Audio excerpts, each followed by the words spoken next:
Welcome to the future, guys. Isn't the weather wonderful? The future is here. The Line, a mega city currently under development in Saudi Arabia. The architects, engineers, and designers promise that this utopian city will be successful by reducing traffic, travel, and carbon footprint. The city will be divided into 140 modules and will house 80,000 people. This 170-kilometer city promises to be the city of the future. At a whopping $500 billion, they say it will be amazing. In this episode, we have compiled information and will critique the design. Very similar ideas have been promised by other architects.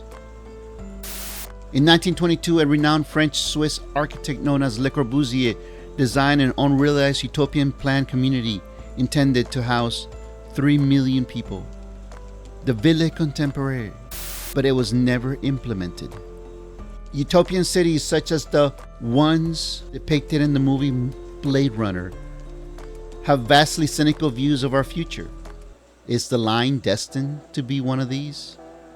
Stay tuned and we'll see how the architects and engineers are planning on achieving a successful design of the Line. Don't forget to hit the like button and subscribe. Stay tuned.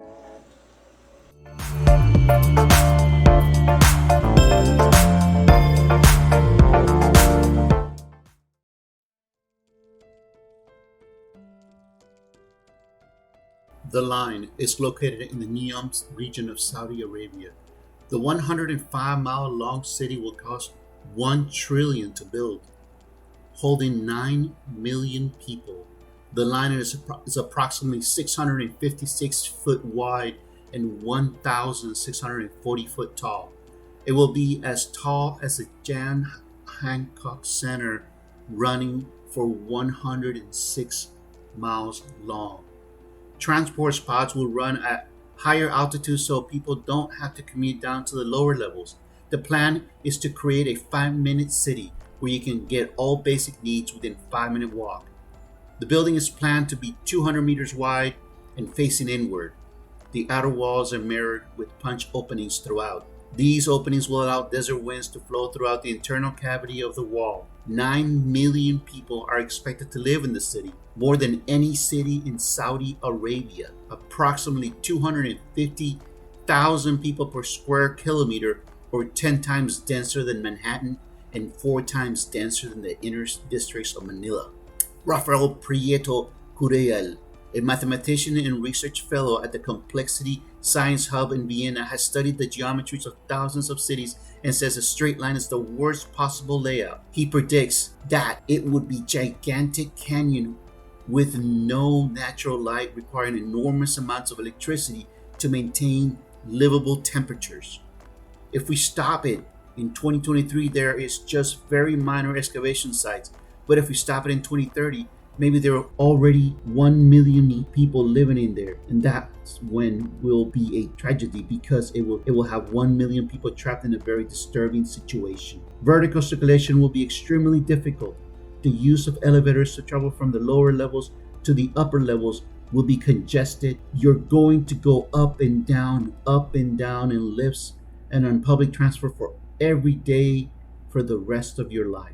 The most notable features of the Line are vertical layered home offices, public parks, and public schools, year-round climate control in all indoor and outdoor spaces, high-speed rail, 5-minute walks to all amenities, and accessibility to parks and natural elements within a 2-minute walk. When completed, the Line will span 13 square miles across the desert to become a literal oasis.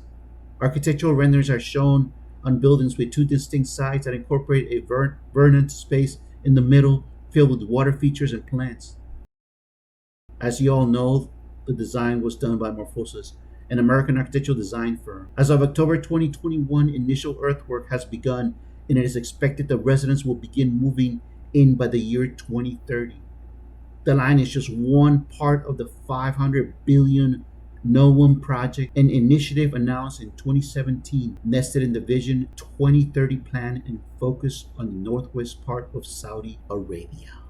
One of the critical items that we'll be looking at, first of all, will be how the sun will impact this massive structure and how the architects are planning on bringing in some natural light for the plantings and the vegetation that's going to be growing inside that. We had a chance to look at this modeling effort in the region of Saudi Arabia where the city will be located, that in the month of June and July, that would be the only time that you would have direct sun into the cavity of that space between the two major structures. Like I stated before, you're going to have some issues because most of the south facade will be getting the sun throughout the year, and only during a short period during the summer will you get any impact whatsoever. The types of plantings that would be required to be put on a building, the building's impact on plants is critical to analyze, because not only the type of plant that gets direct sunlight or indirect sunlight, but also climate. As you get taller on a building, the impact changes. Wind, sun, moisture. The closer you are to the ground, the warmer it is and the calm the airs are. There's also higher levels of moisture. As you get higher up, the climate changes. Just like if you have vegetation on the side of a hill, it is critical to understand how the sun will impact this structure and how you're going to achieve bringing natural light, or if you're just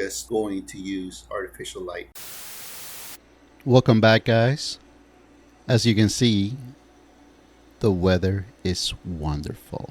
You've had a chance to take a look at some of the things that we had just pointed out. On a high-rise design, vegetation, sun, wind, circulation.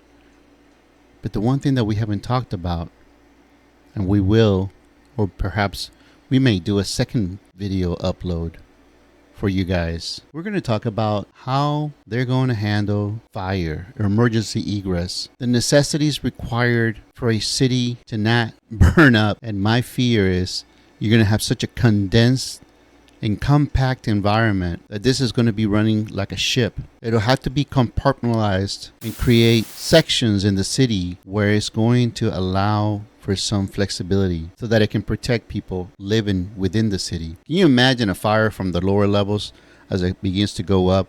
Yes, the suppression system works excellent, but you need ways to get people out of those buildings, out of those areas, and into protected areas. This is how we handle things on a high rise. We protect the stairs to a certain amount of hours. You guys saw what happened with some of the buildings that were hit by airplanes in 9/11. People were trapped in the upper floors because they didn't have a way out.